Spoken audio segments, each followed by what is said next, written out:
There are definitely some huge opportunities I feel like coming up in 2024. I was just shocked by how much quicker you can truly make profit on Etsy. You won't make any sales if you don't get started and don't try. Just in the beginning of the year, there are a ton of holidays right away that are super, super profitable that you can start thinking about.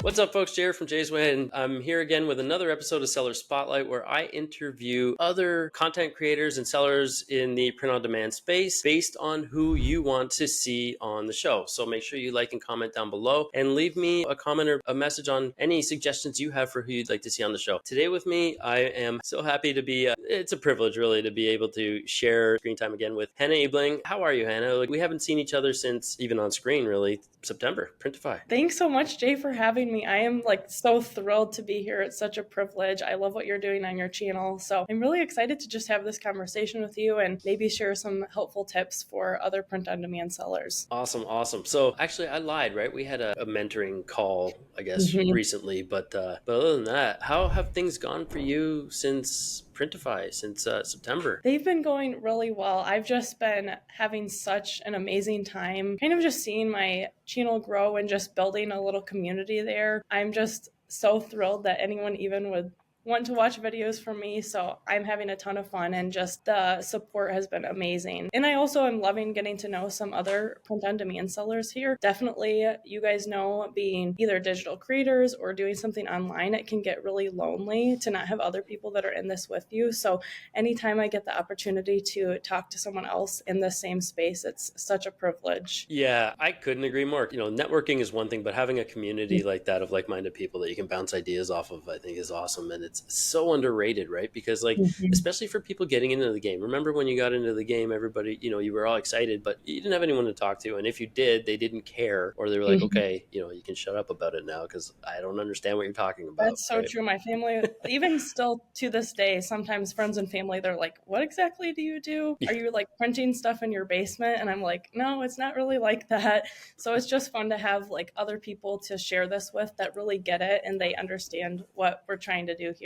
Yeah, pretty special to be able to share time like that. So let's tell people, who is Hannah? Where did you, hear about print on demand? How long you've been in the game, and what were you doing before print on demand that led to getting into that? Yeah, so I really got started in print on demand in 2020, which I think is a similar story to a lot of other people. We just all had a lot more time on our hands for most of us. And so, but really my journey with entrepreneurship and wanting to start my own business has been something that I've been interested in since I was a kid. I can remember always thinking of little business ideas, literally making lip balm in my kitchen, and trying to sell that to my friends. So I've always loved the idea of being my own boss and just being able to have my own business basically where I was selling something. So that was super appealing to me. And it had led me to trying a bunch of different side hustles over the years, some to a lot more success than others. And so basically print on demand, I just stumbled across it on YouTube, which is probably a really similar story to a lot of other people. I remember seeing some videos from Ryan Hogue, from Judah from Detour Shirts, Shimmy Morris, just a lot of them. And it was one day I saw the first video and something just clicked. I thought, this is really something I could do. I had a little bit of a design background. I had been working in some kind of marketing field for the past 4 or 5 years before that. So I kind of was doing something a little bit creative. And I just really thought, this is something I could do. It's super easy to get started. And why don't I just try this while I have a bunch of extra time on my hands? And really, I learned everything that I did just from watching other people's channels on YouTube. So truly, you can find pretty much most of what you need just by watching other people's videos. There are so many creators just basically giving away free how-tos to start this business. So that is basically how I got started. And it was I just could not get enough. I just wanted to watch everybody, listen to interviews and podcasts about this. So I just kept learning. And I think the very next day that I found out about print on demand, I was I'm starting my shops. So I got started right away. And then things just took off from there. Awesome story. And I think you're right. I think there was a lot, like a massive shift, right, when 2020 hit. So like, were you gainfully employed before 2020 hit? Yep, I enjoyed what I was doing, but like I said, I always have wanted to do something that I could do from home. I had like some other goals, like personally, that I was like, I would love some more flexibility in my life. So I love the idea of like not having to go to a traditional 9 to 5. So yeah. Yeah, I couldn't agree more with that either. Man, like it's a pretty special thing to be able to do something online and get excited. And one thing you said there about, when you were finding out or figuring out or watching YouTube videos is like the next day you said almost you just opened a shop and got started or whatever, right? Like that is the key thing. I've seen so many people in my Facebook group and stuff too. Like, I'm just here to lurk and learn and absorb. I'm like, well, you also learn more by failing than by reading in a book or watching all the videos, right? You got to try and practice and fail. And for me, it's never been about as many listings or designs as you can get up. It's been more about quality. But that said, in the beginning, when you're brand new, practice makes perfect. So with repetition and listing those over and over, you inevitably will get better at your craft, right? Every design will be a little bit better. When you're done your first 100 listings or whatever it is, or 100 designs, you're going to look back at your first 50 and be like, holy crap, these suck. But yeah, I think taking action is the biggest part, right? So like back then I was going to say the same thing. You kind of touched on it a bit, but the Ryan Hogues, the Shimmies, the Junas, like they were massive online presence, all great guys too. Did you look to them in terms of any mentorship? I know there were courses and stuff like that, or you just were they just some of the staples that you would watch like regularly, or did you kind of like only pay attention to them when you had questions, sort of thing? Yeah, that's a really good question. So I think there is definitely there's so much value that you can get out of like a one-on-one mentorship or a coach or a course, something like that. And so honestly, like looking back, I think I wish that was something that I had done a lot sooner, but I'm just going to like figure this out by watching videos, which truly all of the information is out there. It just can take like a lot more time to dig through that and sift through it. So I think I could have been like even more successful a lot faster if I had done something like that. But I truly did. I just would like, if I had a question, I would try to like find an answer to that online. I've tried to figure out how to do good research, and then I just kind of like figured things out as I went. And truly what you said is like, the more you do it, the better you get. I definitely look back at some of those first designs. I'm like, what was I thinking? But some of those still sold. So even when you're first getting started and you don't feel like you're like really good, a lot of times you still will be successful if you just like get started and start trying. Yeah, you won't make any sales if you don't get started and don't Exactly. try. And I think you're on Etsy and Amazon merch, right? Mm-hmm. So one of my earliest designs on merch is terrible, and it was not intended to be a terrible design. Like it was a decent design, but I forgot to delete a certain part of an overlay on it, and it was like a distressing element that I was going to remove from the shirt. So it's like distressed, you see the shirt color through it. I forgot to remove it, so it's got this overlay of white like grit, and it looks terrible, but it was like my biggest seller in that first year. I couldn't believe it, right? So like it's another point of what you're saying is, yes, our designs probably looking back were terrible, especially if you don't have any inclination or talent when it comes to design. But you'd be amazed at what people will pay for and buy, and it's got 4.9 rating on Amazon merch, and it still sells like 5 years later. Like, what are people thinking? I look at it every day and I cringe, but I'm not taking it down because it's making money, right? So that said, Amazon and Etsy. So Amazon Merch on Demand, formerly Merch by Amazon, was that where you started, or were you always Etsy, or like what led from one to the other? Yeah, so I actually saw in a few other places too, like Teespring, Zazzle, Redbubble, like some of those like smaller sites. I still do sell on there. I make sales every day there, but definitely my like biggest two platforms right now are Amazon Merch and Etsy. So I really wanted to get into the Amazon Merch program. And so I think I applied to that like my first week on there, but it takes a while to get accepted to that. But I was so on fire. I just like wanted to get started. So I actually got started on Spring, formerly it was Teespring, and then Redbubble and TeePublic, I think, is where I really first started. And so Teespring, it's not really one that's as, I think, profitable anymore anymore. I don't really recommend a lot of people get started there. But back then, that's kind of where I first saw my like immediate success, was getting some designs that were selling well on there. And then I just kind of like design one thing and then like put it on all the different sites. And then by the time I did get accepted to Amazon, I already had like a kind of a catalog of designs, some that had already made sales. So I could just immediately put those up on Amazon and then get out of those early tiers where you're a lot more restricted a lot faster. I love the idea. So I've got a few designs on like the Red Bubbles and the T Public sort of Mm-hmm. thing that just, it still makes me, I think, combine like $100 extra a month. Not anything to really write home about, but it's kind of a testament to just putting stuff up there. I haven't Mm-hmm. uploaded there in probably 7 or 8 years now, and they just keep Wow. going, right? So it's like, now you got me thinking like I should definitely be leveraging my existing catalog and putting it, why not put it everywhere, right? Right. And that's what I tell people a lot, that especially people who want to get on Amazon merch sometimes can get like a little bit hung up on like, this is where I can make the most money. So I'm just like not going to do anything until I get accepted and just keep trying to apply. But a lot of times, like you're going to be, even if you get accepted on your first try, you're waiting like a month or two to get that acceptance. So there really is something to be said about just taking the action. And even in that month, if you're uploading like designs to Redbubble every day, you're going to get better. So by the time you do get into the platforms that you really want to sell on, then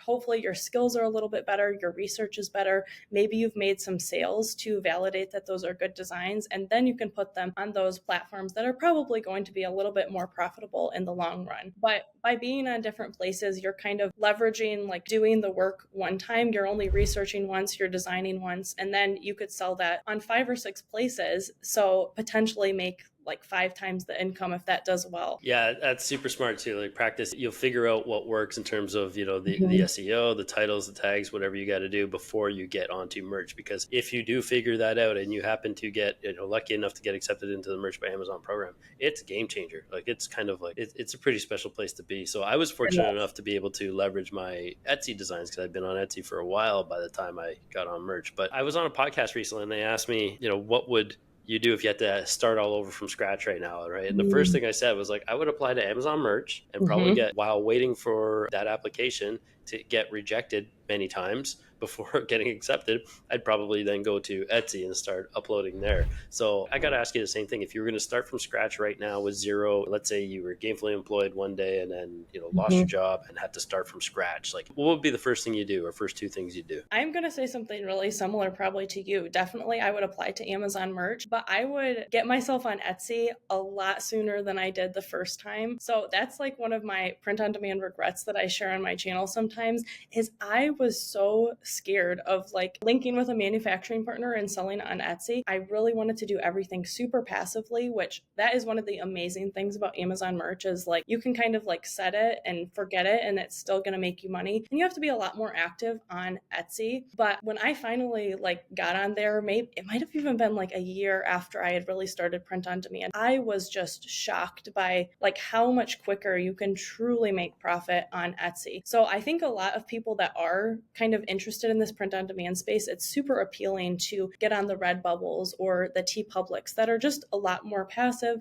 They are a little bit easier, but truly to make that like real profit from the get-go, I think selling on Etsy is definitely the way to go. Yeah, I've referred to Etsy as like e-commerce with training wheels, right? So it gets Mm-hmm. you gets your feet wet with the SEO aspect, the customer service Yes. aspect, knowing how to fulfill, setting shipping times, all the things that will inevitably make you a better e-commerce entrepreneur and seller if you were to move Mm-hmm. to like the big boy bike, which is the Shopify's or your standalones. But that said, I still think it's the lowest barrier to entry in terms of e-commerce. There's traffic there ready to buy. I hesitate to use the word easy, because it takes work and there is a learning It curve, but does. I would Mm-hmm. argue that it's probably the easiest first step in e-commerce. I think the easiest intro. Absolutely. And yeah, like you said, the traffic that Etsy gets and Amazon, those are definitely my most profitable platforms Mhm. because there's just so much organic traffic there. Yeah. What is the best part about POD for you? Is it the customer interaction? Some people enjoy that. Is it on the Etsy side, or is it like the automated kind of passive element that is the Merch by Amazon, where you wake up and you look, and especially in Q4, you're like, holy cow, I got a crap ton of sales right while I was sleeping. Yeah, I mean, definitely the best thing for me is totally just that freedom, like being able to build something that even when I am not home is like making me profit and like I'm getting those sales. But also something I really love is just coming from like more of like a creative background. I do really love the creative aspect of like finding something that is trending, something that is selling well for other people, and just thinking, how could I make this even better? Like this phrase is selling really well. What can I bring? Like what Hannah take do I have that like I could make this different or new? And then like finding that what you thought was going to do well ends up selling, that is just the best feeling. Because a lot of times in print on demand, you do make a lot of designs that don't ever end up selling. But when you have that one that you're like, yes, I knew that idea was going to be good. I found that before everybody else. I made a design that people want to buy. That is just like the best feeling in the world when you're like, yes, I was right about this niche that I found. Yeah, super validating, right? You're like, oh my Mhm. God, I know what I'm doing. This is awesome. Yes. And get making money at it. You're like, yeah, it's Mhm. yeah, that's pretty cool. It's one thing to chase the dollars and cents all the time, but I like how you kind of touched on that because I've always loved the creative element of it for sure, the outlet as a designer myself. But sometimes you know that gets away from you, right? And you start doing Yes. whatever you know the market wants, which is fine. But like I think it's imperative, and it's a really good point that you made, like to try to have fun with it in that respect, right? Like enjoy the Mhm. creative parts of it if that's what you like to do. There's no better feeling than doing something you enjoy every day and then being able to pay a mortgage or pay the rent with it, right? It's a pretty Yep. special thing. So like that said, with all your successes now leading up to, you know, like the Etsy and then the merch by Amazon, was there a point where you feel like, have you made it in terms of, or are you like, this is a question I've asked everybody on the show is like, Mhm. are you moving the goalposts? Is there like, are you just taking boxes off as you go and setting new goals as you go? Or was there like ever an epiphany where you're like, holy moly, this is awesome. I've made it. So I think definitely when I was first getting started, I can remember a moment where I was like, wow, this is actually working. Like I'm actually making money from this. And it might like seem small now, but I think the day that I first made like over $100 profit, I was like, what in the world? And it ended up being a day that I think I was like out of the house all day visiting family or something. And so I was making like all these sales while I wasn't even home. And I just remember like looking at my phone and being like, oh my goodness, like this is crazy that I just like made these designs like over the past few months. And now to make over $100 profit, like that was a big deal for me that this was, and it just really validated that this was working. And it just also reinforced that, like, you know, sometimes in those first few months, you're making a few $100 profit. But as the months go, if you just keep doing the formula that works, just keep researching and adding designs, that $100, if you add $100 to it every month, that really, really grows over time. So I think that was a moment for me where I was just like, wow, I can't believe that this is actually working and I'm making money from doing something that's actually a lot of fun. And so the goalpost just continues for me to be like, I love growing my profit every year. And I just love continuing to add designs. Sometimes as you do print on demand for a longer time, it's just harder to get yourself to be innovative and like make new things. And you try to run it a lot more passively. But I have to remind myself that sometimes like the most fun and the most successful items for me have been things that I have just like thought of on a whim, like maybe from something I saw and just had an idea, wanted to make it, and then that has done really well. So I just want to continue to have a lot of fun with it, but also continue uploading to the platforms that are doing really well for me and just continuing to grow my sales and my profit each year. If that can be my goal of just doing a little bit better than last year every single year, I think that will just continue to make my business successful in the long run. And that you hit the nail on the head there, or a few nails on the head there. That is probably one of the best parts about POD. Like there's so many best parts, right? But that's one of them Mhm. too, is that you know that you've got the recipe now. It's just a matter of duplicating or replicating that Mhm. success, right? You control how much money you can make in a year by doing more of what's working. And when we So talk true. about, you know, working harder or doing more, it doesn't necessarily mean like you're working longer days. You're figuring Right. out what works, and you're not wasting your time on like the 4 hours of the day every day that wasn't working. You're now focused on the 4 hours that are, so you can actually work Mhm. less, be more effective, and make more. Like I feel bad for people like through COVID the last 3 years, like I'm seeing inflation rates go up like 8, 9, 10%, some Yes. almost, right? Interest rates are skyrocketing, and people are now not getting bonuses at work or raises because the companies can't afford to, I guess, let that trickle down. So you're effectively taking pay cuts year over year, even though you're making the same in your bank account. It just doesn't go as far anymore, right? Mhm.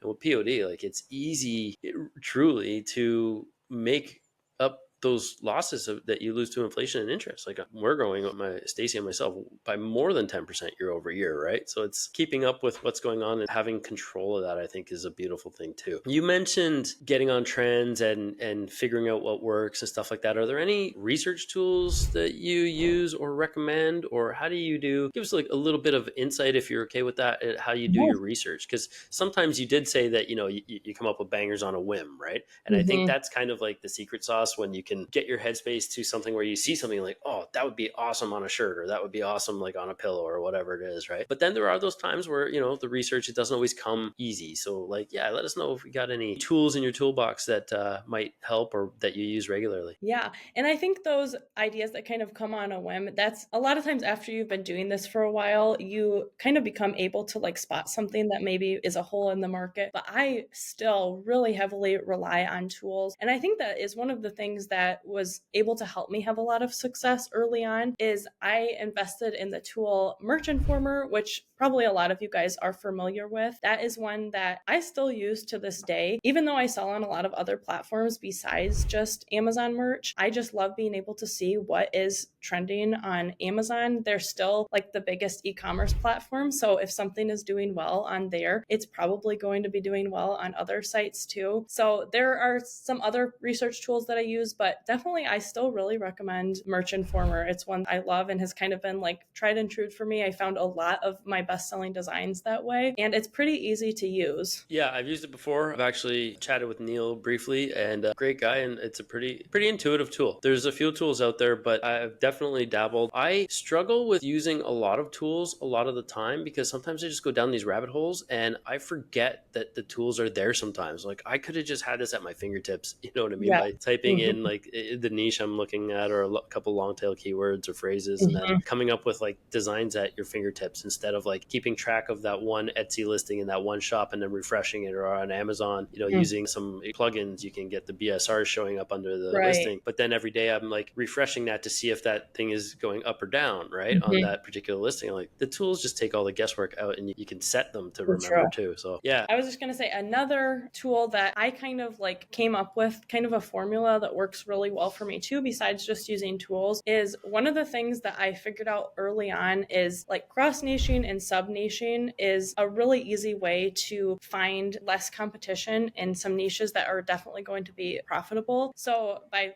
cross niching, I just mean like, say you have a major holiday coming up, instead of just selling a generic like Happy New Year's design, finding some other sub niche that you can kind of combine with that. So maybe it's like a New Year's Beagle owner shirt, or like a New Year's mom shirt. So you can get really hyper specific. But that is something that I started doing really early on, is I would have like some big categories, for example, holidays or pets, hobbies, careers, things like that. And then I would try to just like cross them with other things that I saw that were trending. Like this past year, I was like, oh my goodness, everybody is buying pickleball shirts. So like I'm going to make pickleball shirts for like every family member, and like careers with pickleball shirts. So just finding like two things that are trending and putting them together is another big way that I found some really, really great niches to sell in. So I have a guide on how I do that, and I can give it to your viewers too if they want. Sure. But Yeah. that is a big way that I think a lot of people could start with. Like, if you have no idea what to do, just look up on Google a list of the top 100 careers and then cross them with a holiday. And that is a great place to start. For sure. And they will never go out of style, right? Because you can Mhm. sell those seasonally, right? Yes. I love going after some of the, the occupational stuff, right? Because Mhm. there's millions of people in every single kind of vein, if you're looking at different, employment, I guess, realms or niches. Smart advice. And yeah, we're going to link to everybody watching. We're going to link to everything that Hannah's got down below, so you can go get the niche, cross niche. What is the name of it? It's a cross I niching call it guide. a cross nation guide. Okay, perfect. That sounds like the perfect name for it. So that said, now with the research and the upcoming 2024 year, are there anything that, like, any niches that you found in your research that might hit? I know we're coming into an election year. Is that something you might touch on? Is there anything that you think that people watching might want to jump on the train before it's too late? Yeah, so there are definitely some huge opportunities I feel like coming up in 2024. Actually, one of my most recent videos was like the biggest trend. So if people do want to check out my channel, channel and watch that. But definitely what you touched on, it is an election year. So if you feel comfortable dabbling into like political designs, those are going to sell really, really well. They already sell all the time, even on like non-election years. But anytime you can tap into something that people are really passionate about, that is going to be a money maker. So I think that's why careers also do well, is people are passionate about what they do. So anytime you can try to make designs that are around that type of thing, you can definitely stand to make a lot of profit. So yeah, election type designs or just general political designs, I am sure are going to do well. Yeah, so also in 2024, there are definitely some big events coming up. So one that I did mention in that video was there is a total solar eclipse that's happening in April. So anytime there's like some of those big solar or lunar events, those sell really well. And this particular eclipse is going to be across a lot of different states. So that's definitely going to be a big seller. And there's just a lot of aesthetics that are really trending for this year. Like I know this year we saw in 2023, like the groovy retro designs were some of my best sellers. That was a huge niche, which I don't think is going really anywhere anytime soon, but you're definitely seeing a lot more of that like 90s and early 2000s grunge selling really, really well. So with those kind of aesthetics, you don't have to make a design that's just, this is a 90s design, but you can take elements of like that grunge retro kind of aesthetic and you can put them on some of your best selling niches. So that is personally something that I did with that like groovy wavy font, is I had some phrases and niches and trends that have been evergreen sellers for me. And I just thought, hey, what if I put like some of my best selling phrases in this font that is really trending? And then a lot of those became best sellers too. So anytime there is a new aesthetic that is doing really well, you don't have to always like reinvent the wheel. You can just take what already has done well either for you or what you've seen do well, but just put it in a little bit of a new style, and that can become a huge seller for the year. I love it. So much gold here. You're dropping gold nuggets everywhere. That's a smart one, right? Work a little bit smarter, not necessarily harder, right? You don't have to reinvent the wheel, like you said. Two things that I say all the time are like, either bring something new to the table, but if you're struggling for new ideas, you can bring a new aesthetic or a trending aesthetic and put it on an existing idea. And now you've just kind of reinvented that wheel the easy way,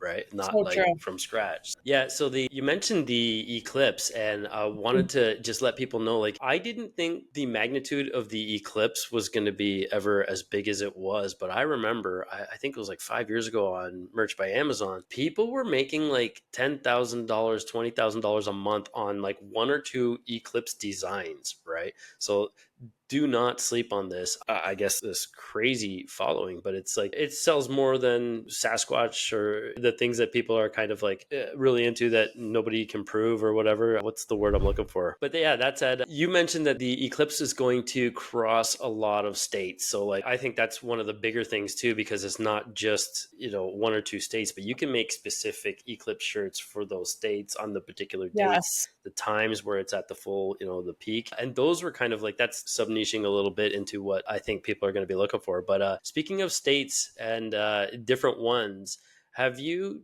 done a ton of traveling? Is that something that is one of the benefits of POD that you might want to take advantage? Or, I ask this all the time of people because traveling for Stacy and myself has been amazing. I mean, POD has allowed us literally to move to Belize and have a chat with Hannah online remotely to talk about this stuff. So it's like super exciting to do it. So yeah, traveling, any plans? I absolutely love traveling. I actually lived for a while overseas in Thailand. So traveling is one of the best parts of print on demand, having that flexibility and freedom. And definitely the pandemic is still kind of going on, but with things getting a little bit easier to travel, I definitely am super excited about 2024 with some traveling plans that we have. I'd love to get back over to Thailand, and there's a few other places, but yes, I love traveling, and that is one of the best parts about working for yourself, is you can either just like take a break from your work, or you can take your work with you and just have a beautiful view while you're doing it. I'm in Michigan right now. It's freezing cold. It's cloudy all the time. So I'm excited about getting somewhere warm pretty soon. Yeah, I don't blame you. I do not miss the Canadian winters right now, like 5, 6 months of grayness, right? So I'm excited for you if you end up kind of beating the winter blues there with heading to Thailand eventually. So what's next for you? Are you working on anything? Is it the travel plans only? Or are you like, what's in store for Hannah for 2024, and where can people find you going forward? Yeah, so still the best place to find me is just over on my channel, but I do have like some really exciting things I hope coming down the pipeline. Definitely a lot of them are just I'm working on like some free workshops and trainings for topics that a lot of my subscribers have really been asking for. So I think that is what is like coming soon, probably in January, is some extra free trainings and resources. I also have like a weekly newsletter that goes out every single week with some of the top niches that I'm seeing, which is something people are really enjoying. So a lot of times if I am making like a free workshop or a training, that is the first place that you'll hear about it, is if you're subscribed to my weekly newsletter. And I try not to spam everybody. I just send out one newsletter a week that you can expect. So that is a lot of times where I'm sharing like what is next for me and my channel, what resources that I have in store for all my subscribers is there. That's awesome. That sounds like a great resource. And it's the perfect time to kind of get on top of that too, with like Q4 coming to a close, I think, Mhm. right? So that said, that's the perfect segue. So do you have any maybe tips or advice for people watching could help them with the ebbs and flows? We have the, the peaks of Q4, but then Q1 hits, and sometimes that dip can be scary, and because you don't know what's coming, all your sales come full stop. So do you have any tips or advice that people can implement like in the next week or two that can maybe take the sting out of the low sales come Q1? Yeah, like you said, Q4, we're seeing massive sales numbers right there. And so I think it's really tempting to like come January, get really discouraged about, oh my goodness, like, especially if you didn't upload a bunch of Christmas designs, you're like, I missed out on my opportunity to make a bunch of money. But that is really not true. So just in the beginning of the year, there are a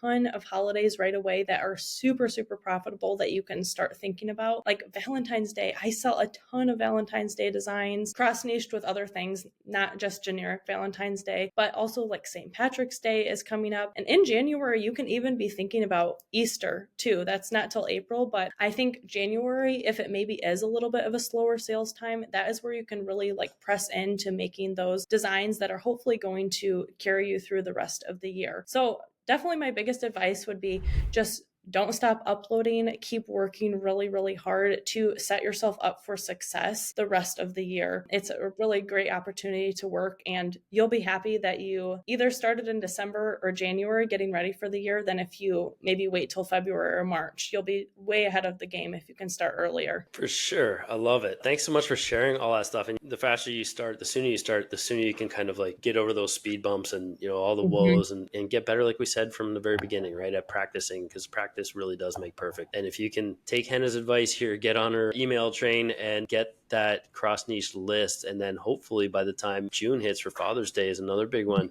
you'll be, Yes.